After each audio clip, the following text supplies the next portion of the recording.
The phone rang at 2:17 a.m. Not a normal ring, a frantic, shaking ring. I picked it up and heard my mother's voice, broken into pieces.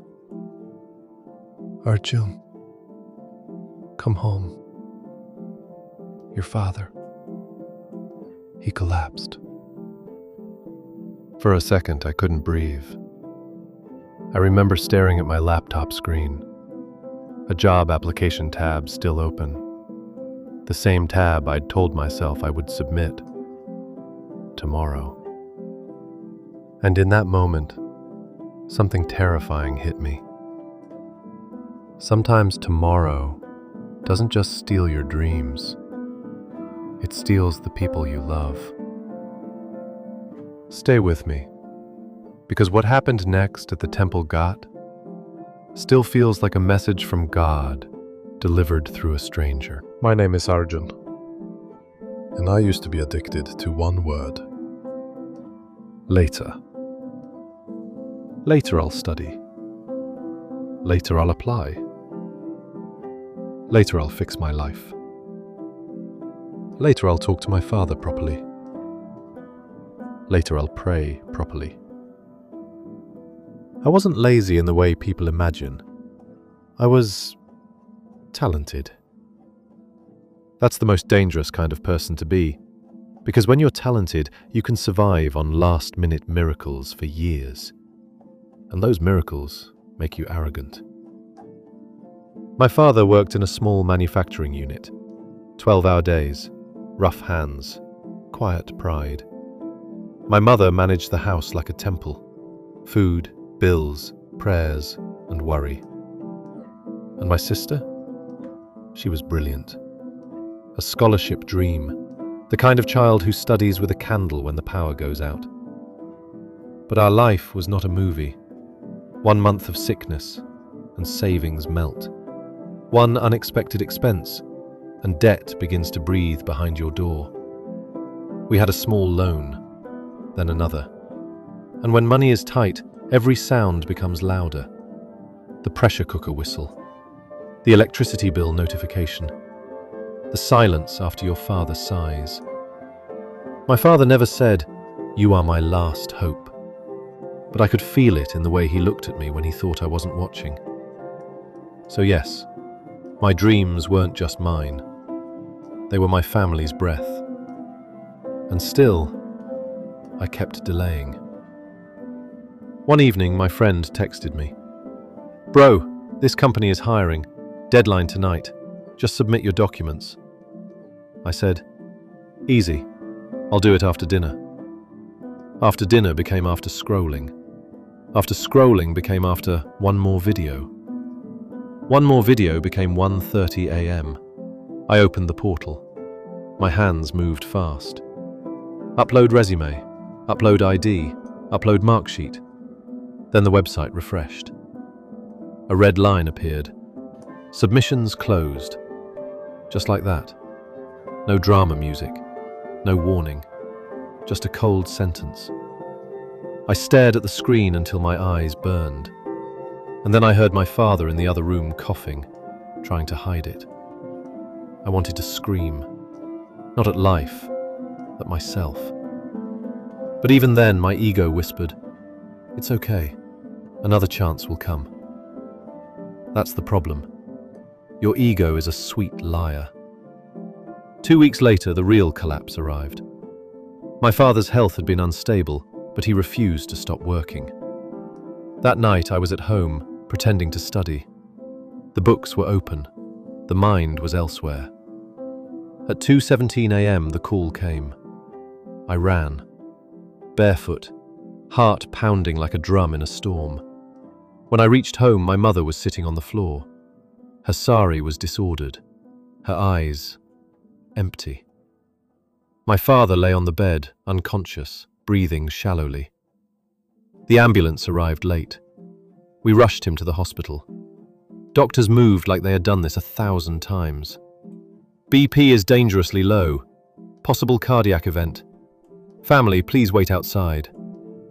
My mother held my hand so tightly it hurt. and then she whispered something that shattered me.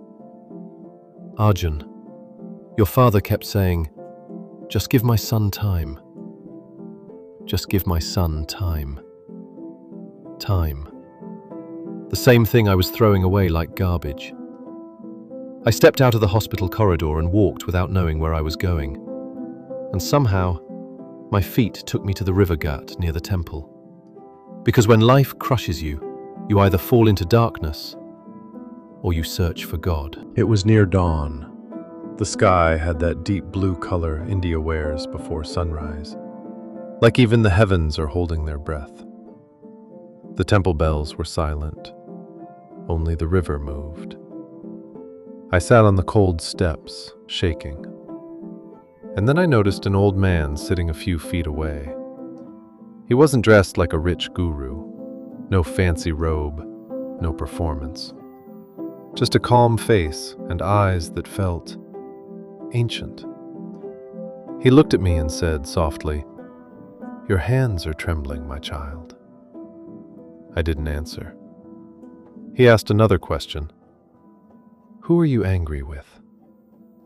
I laughed bitterly.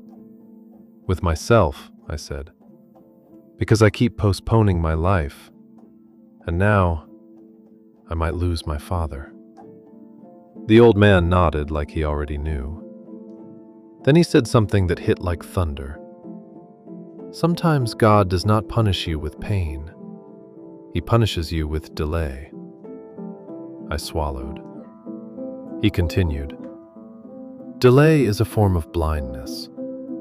In our scriptures, darkness is not the absence of light. Darkness is the absence of awareness." I looked down. He reached into a cloth bag beside him and pulled out a small pouch. He placed it in my hands. It felt heavy. "Hold this," he said, "and listen." Inside the pouch were stones. Ordinary stones. I frowned. "What is this?" He smiled. "A story. In Varanasi," he began, "there lived a young boatman named Ravi. Ravi was ambitious. He wanted to leave the ghats, leave the river, leave the old life. One day, a wealthy tourist offered him a deal. "Take me across at night. I will pay you more than you earn in a week." Ravi hesitated. The night river is not a joke.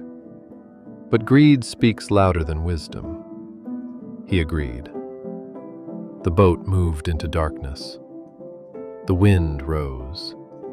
The water turned angry. Suddenly, Ravi heard a cracking sound. His boat hit something. Water started entering. Panic exploded inside him. The tourist screamed, "Throw the stones out! Make it lighter!" Ravi looked down. The boat was filled with stones, used as balance weight. He began throwing them into the river. Plop, plop, plop. Each throw felt like survival. But then, something strange happened. As he threw the stones, he noticed some of them didn't sound like stone. Some made a sharper sound, like glass. He froze. "No time!" the tourist yelled. "Throw everything!" Ravi kept throwing. Faster, desperate, blind. Finally, by God's mercy, the boat reached the shore. The tourist ran away, alive. Ravi collapsed on the sand, shaking. And when dawn arrived, Ravi looked into the boat and screamed. Because among the remaining stones were gemstones. Not just diamonds, rubies, sapphires, small pieces of a broken treasure someone had hidden long ago inside the boat's weight bag. Ravi had thrown most of them into the river, because in darkness, everything looks like the same useless stone. The old man paused, then delivered the knife. Later, Ravi discovered the tourist was not a tourist at all. He was a thief. He brought Ravi into danger to save himself. And Ravi learned a truth. When you live blindly, you throw away your blessings. When you delay your dharma, you make space for thieves. My throat tightened. Because it wasn't just Ravi's story, it was mine. 6. The twist. The pouch in my hands. The old man looked at the pouch he gave me. "Open it," he said. I untied it. Inside were stones, yes. But in the middle of them, one piece caught the first light of sunrise. It wasn't bright like a diamond. It was simple, a tiny crystal. He said, "This is what your day is like. Most of it looks ordinary. Routine, work, stress. But hidden inside are moments that can change everything. A conversation with your father, a prayer you finally say sincerely, a form you finally submit, a habit you finally break. If you keep waiting for the perfect mood, you will throw away your life in darkness." I felt tears rising again. He leaned in. In Hindu philosophy, time is not just time. Time is karma unfolding. And your dharma is not big success. Your dharma today is simple. Do the next right thing. I asked him, "How do I stop this? I keep failing." He didn't give a motivational speech. He gave a ritual.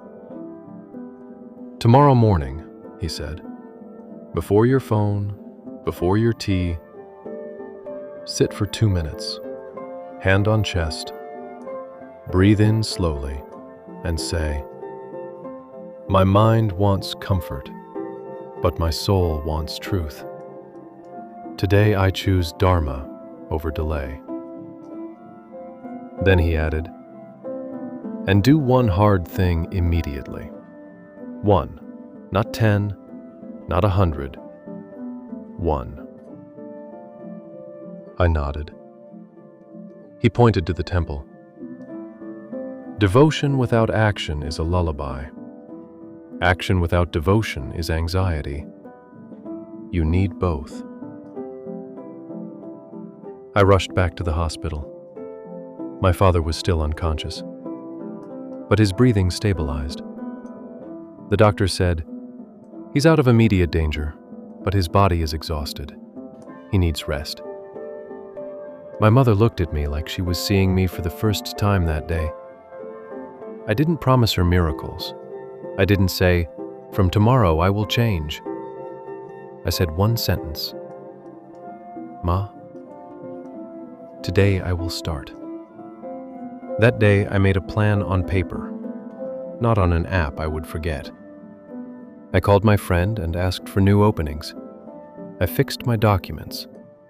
I studied for 1 hour without distraction. 1 hour. Not heroic, but honest. And something changed. Not my bank balance, not my status, my mind.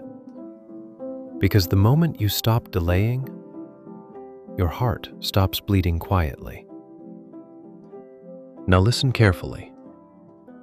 If you are watching this and you keep saying, "I'll do it tomorrow. I'll start when I feel ready. I still have time." I want you to understand this. Tomorrow is not time. Tomorrow is ego. And ego always convinces you that life will wait. But life doesn't wait. Bodies don't wait.